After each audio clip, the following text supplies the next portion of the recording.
अस्मत्गुरुसमारम्भां यतिशेखरमध्यमां लक्ष्मीवल्लभपर्यन्तां वन्दे गुरुपरम्पराम् ஆழ்வார்கள் வாழி அருளிச் செயல் வாழி தாழ்வாதுமில் குறவர்தாம் வாழி ஏழ்வாறுமைய அவர்களுரைத்தவைகள்தாம் வாழி செய்யமறை தன்னுடனே சேர்ந்து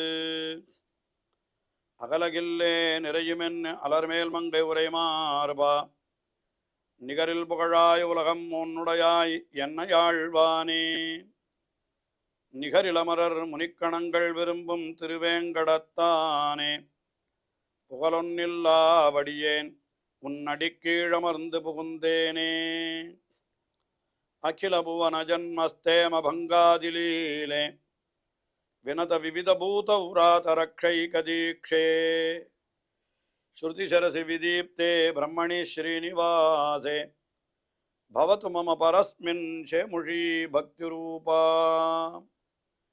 श्रीमान वेंकटनाथार्य कवितार्किक केसरी वेदांताचार्यवर्यो मे सन्निधत्तां सदा हृदि ஸ்ரீரங்கநாதனுடைய பாதுகைகளை குறித்து வேதாந்த தேசிகன் ஸ்ரீ பாதுகா சகஸ்ரம் என்கிற ஸ்லோக தோத்திரத்தை, அதாவது 1000 ஸ்லோகங்கள் கொண்ட ஸ்லோகத்தை தோத்திரத்தை அருளி செய்திருக்கிறார். ஒவ்வொரு ஸ்லோகத்திலேயும் அந்த பாதுகையினுடைய பெருமை ஒவ்வொரு விதமாக எடுத்துரைக்கப்படுகிறது என்று பார்த்து வருகிறோம். அதிலே இப்பொழுது அந்த மரகத பத்ததி என்கிற ஒரு பத்ததியிலே இருக்கக்கூடிய ஸ்லோகங்கள், அதாவது பாதுகையிலே இழைக்கப்பட்டிருக்கிற பச்சை நிற கற்கள், அந்த கற்களுடைய ஒளியை பற்றிய சிறப்பை மட்டும் ஒரு 20 ஸ்லோகங்களாலே அனுபவிக்கிறார் என்று பார்க்கிறோம். அதில் இப்பொழுது பாதுகா சகஸ்ரத்திலே 676வது ஸ்லோகம். இந்த ஸ்லோகத்தில் என்ன சொல்லுகிறார்? எம்பெருமானுடைய அந்த திருவடி அதில் தாமரை பூ போல இருக்கிறது, அதில் அந்த பச்சை கற்களுடைய ஒளி தாமரை இலை போலே இருக்கிறது என்று ஒரு விதமாக வர்ணித்தருளுகிறார்.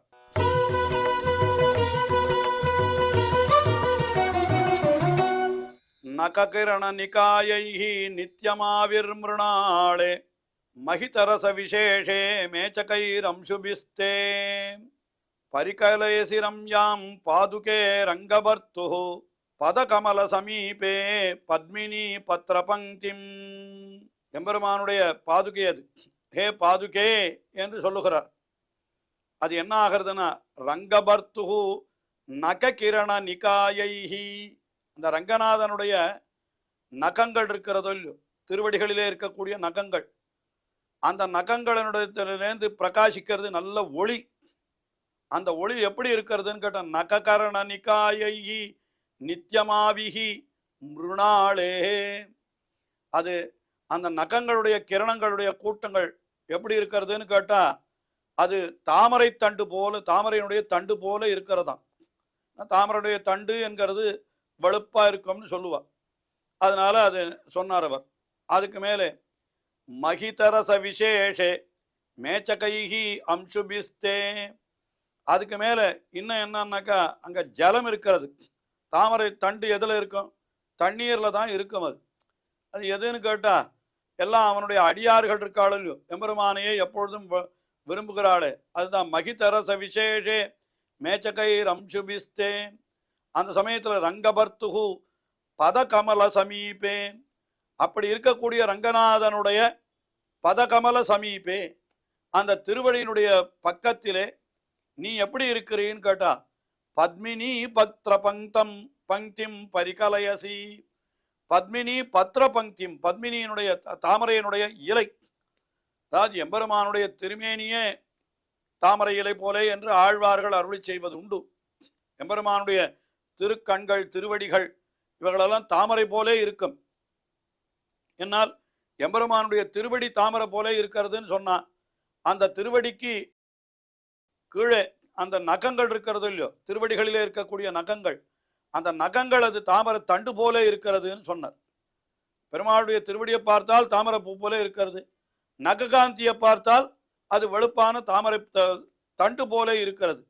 அப்ப அதுக்கு பக்கத்துல இந்த பச்சை நிறத்தினுடைய காந்தி அப்படி நன்றாக சுத்தி பிரகாசிக்கிறது. அது எப்படி இருக்கிறதுன்னு கேட்டா, அது தாமரை இலை போலே இருக்கிறது என்று சொன்னார். அந்த திருவடியில் இருக்கிற பிரீத்தி தான் ஜலமாக இருக்கிறது என்று அதையும் இந்த ஸ்லோகத்திலே காட்டுகிறார். மகித ரச விசேஷே மேச்சகைஹி அம்சுபிஸ்தே என்று இப்படி காட்டினார்.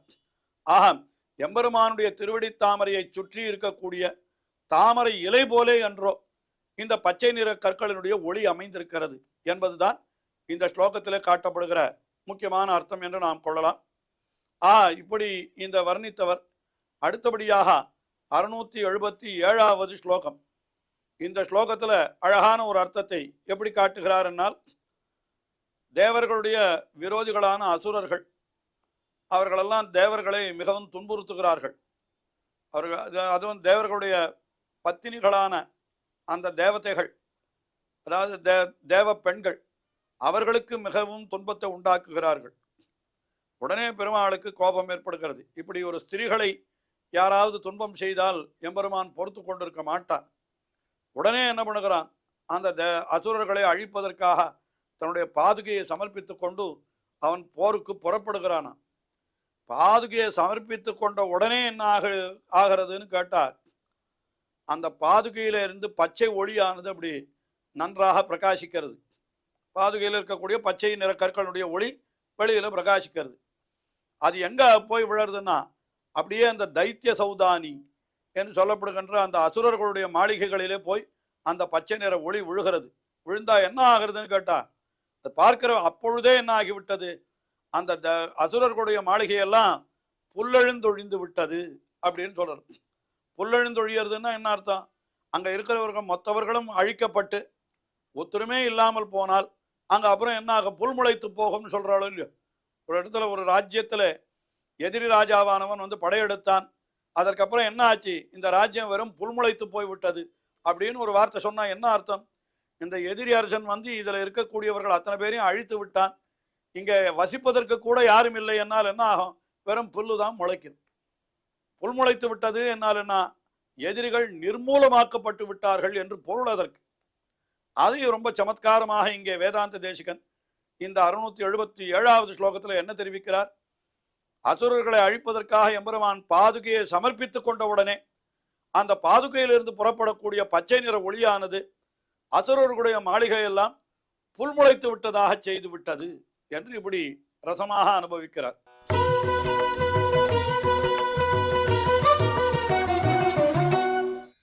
அனிமிஷ யுவதீனாம் ஆர்த்தநாதோபசாந்தியை त्वयि विनिहित पादे लीलया रंगनाथे ददति चरण रक्षे दैत्य सौदानिनूनम मरतकरुचि बिहीते मंक्षुदुर्वांकुराणी அனிமிஷ யுவதி நாம். அனிமிஷ யுவதி என்னாலன்னா இமயவர் என்று பெயர். தமிழிலே தேவர்களை சொல்லுகிற பொழுது இமயவர்கள் என்று சொல்லுகிறோம். என்ன காரணம், இமையாதவர்கள் என்று பொருள். தேவர்கள் அவர்களுக்கு கண்ணை இமைக்கவே மாட்டாளாம். நமக்கெல்லாம் கண்ணை இமைத்து கொண்டே இருக்கிறோம் அல்லவா, தேவர்களுக்கு அந்த நிலை கிடையாது. அவர்கள் கண்ணை இமைக்க வேண்டிய அவசியமே இல்லை. இமைப்பொழுதும் கூட விடாமல் பகவானை சேவித்துக் கொண்டிருக்கிறார்கள் என்று அதுக்கெல்லாம் அர்த்தம் சொல்லுவதுண்டு. அப்படிப்பட்ட அனிமிஷர்கள் என்று பெயர் தேவர்களுக்கு. அவர்களுடைய யுவதீனாம், யுவதீனாம் என்னால் அவர்களுடைய பெண்கள், அந்த தேவ பெண்களுக்கு அசுரர்கள் தீங்கு விளைக்கிறார்கள். ஆர்த்தநாத உபசாந்தியை, அவர்களுடைய ஆர்த்தநாதம், அவர்களுடைய துன்ப ஒலி இருக்கிறதே, அதை உபசாந்தியை, அதை ஒழிப்பதற்காக எம்பெருமான் என்ன பண்ணுகிறான், துவயி வினிகித பாதே லீலையா ரங்கநாதே, ரங்கநாதனானவன் லீலையா விளையாட்டாக அவர்கள்லாம் அழிக்கிறதுனா பெரிய காரியம் இல்லை. அசுரர்களை அழிப்பது என்கிறது எம்பெருமானுக்கு ரொம்ப கஷ்டமான காரியமா, ரொம்ப சுலபமான காரியம். லீலையா ரங்கநாதே துவயி வினிகித பாதே, மிகவும் விளையாட்டாக அந்த பாதுகையில கொண்டு போய் தன்னுடைய திருவடியை செலுத்துகிறான். அந்த அதாவது பாதுகை திருவடியிலே பாதுகையை அணிந்து கொள்ளுகிறான். அப்படி அணிந்து கொண்ட அடுத்த கணத்திலேயே என்ன ஆகிறதுன்னு கேட்டா, சரணரக்ஷே, எம்பெருமானுடைய திருவடிகளை ரட்சிக்கின்ற பாதுகையே நீ என்ன பண்ணுகிறாய், தைத்திய சௌதானி மரத கருச்சி பிஹீதே மங்ஷு துர்வாங்குராணி தததி. நீ தைத்திய சௌதானி, அடுத்த நிமிஷமே தைத்தியர்களுடைய அந்த அசுரர்களுடைய சௌதானினா அவர்களுடைய மாளிகைகள் எல்லாம் இருக்கிறது, அதெல்லாம் என்ன ஆகிறதுன்னு கேட்டா, உன்னுடைய மரகத ருச்சிபிகி, உன்னுடைய அந்த மரகத கற்களுடைய ஒளியாலே நீ என்ன பண்ணுகிறாய், துர்வாங்குராணி, துர்வாங்குராணின்னா புல் முளைத்தார் போலே ததத்தி செய்து விடுகிறாய். அடுத்த நிமிஷம் புல் முளைத்து விடுகிறது. எப்போ எம்பெருமான் ஒன்றும் வேண்டாம், அசுரர்களை அழிக்கணும்னு நினைத்து அவன் வெளியிலே புறப்படுவதற்கு பாதுகையை திருவடியிலே சமர்ப்பித்துக் கொண்டால் அடுத்த நிமிஷமே அசுரர்களுடைய மாளிகையெல்லாம் புல்முளைத்து விடுகின்றன என்றால் இந்த அசுரர்கள் அழிக்கப்பட்டு விட்டார்கள் என்றுதான் அர்த்தம். அதை எப்படி இந்த ஸ்லோகத்தில் அனுபவிக்கிறார்னால், அந்த புல்முளைத்ததாக ஏன் காணுகிறது, இந்த பாதுகையில் இருக்கக்கூடிய பச்சை கற்களினுடைய ஒளி அந்த மாளிகைகளில் படுகிறது, அது புல்முளைத்து விட்டதாக தெரிகிறது என்று இப்படி மிகவும் சமத்காரமாக இந்த ஸ்லோகத்திலே அனுபவித்தார். அடுத்தபடியாக 678வது ஸ்லோகம். இந்த 678வது ஸ்லோகத்தில் என்ன தெரிவிக்கிறார் என்னால், இந்த எம்பெருமானுடைய திருவடிகளிலே அந்த பாதுகையை சமர்ப்பித்துக் கொண்டு எழுந்தருளுகிற பொழுது என்ன ஆகிறதுனா, ஆகாசம் கூட பிரகாசமாக தெரிகிறது என்று ஒரு உருவகத்தை சொல்லுகிறார். ஸ்லோகத்தை அனுசந்தித்து அர்த்தத்தை பார்ப்போம்.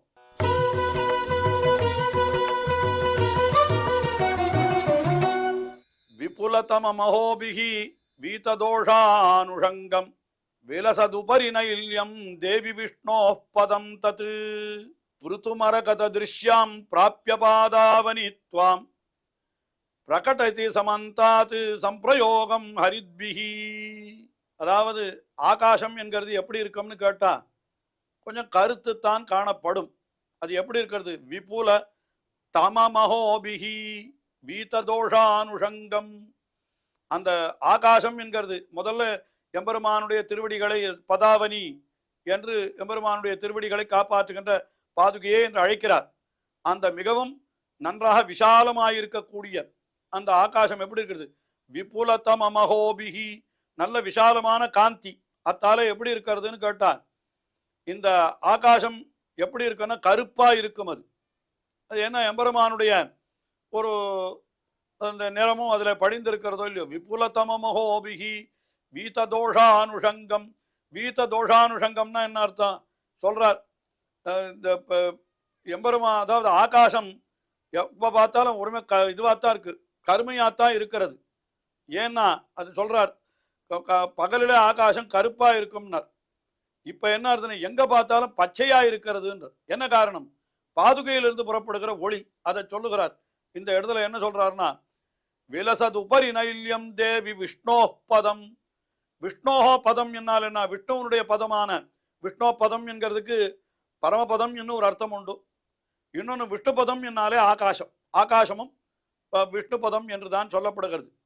அது எப்படி இருக்கிறதுன்னு கேட்டா, புருத்து மரகத திருஷ்யாம் பிராப்ய துவாம் பிராப்ய, உன்னுடைய அந்த மரகத திருஷ்யாம் பிராப்ய, உன்னுடைய ஒளி அதை ஆகாசத்தை அதாவது பாதுகையினுடைய இதுல இருக்கக்கூடிய பச்சை கற்களினுடைய ஒளி அது பட்டு என்ன ஆகிறதுன்னு கேட்டா, பிரகடேதி சமந்தாத் சம்பிரயோகம் ஹரித்பிஹி என்று எல்லா இடத்திலும் என்ன ஆகிறது, ஆகாசமே அப்படியே பச்சை கற்களை நிறத்துல அந்த பச்சை ரத்தனங்களோடு சேர்க்கை ஏற்பட்டபடியினாலே அந்த ஆகாசமே இப்பொழுது கருத்த நிறம் போய் அதற்கு பச்சை நிறம் வந்து விட்டது என்பது போல இந்த இடத்துல அர்த்தம் சொல்லுகிறார். அதாவது என்ன, பகல் காலத்துல ஆகாசம் எப்படி இருக்கும், பாதுகையிலே பச்சை நிறங்கள் பச்சை ரத்தனங்கள் இழைத்திருக்கின்றன, அதை பெருமாள் திருவடியில சாத்தி கொள்ளுகிறார். அப்ப அந்த பச்சை கத்து நிறத்தினுடைய ஒளி சிதறலாலே எங்க பார்த்தாலும் ஒரே பச்சையாத்தானே தெரியும்.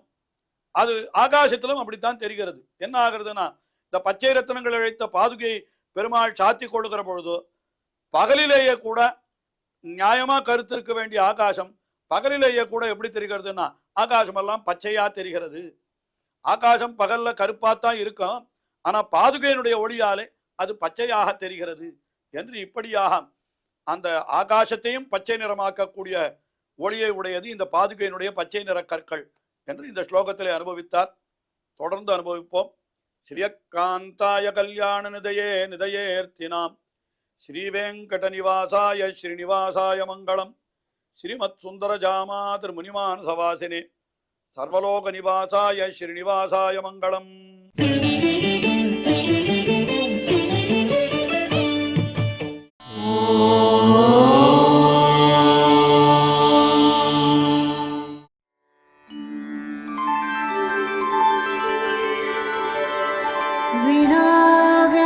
विनाव्यङ्कटेशं ननाथो ननाथः सदा व्यङ्कटेशं स्मरामि स्मरामि.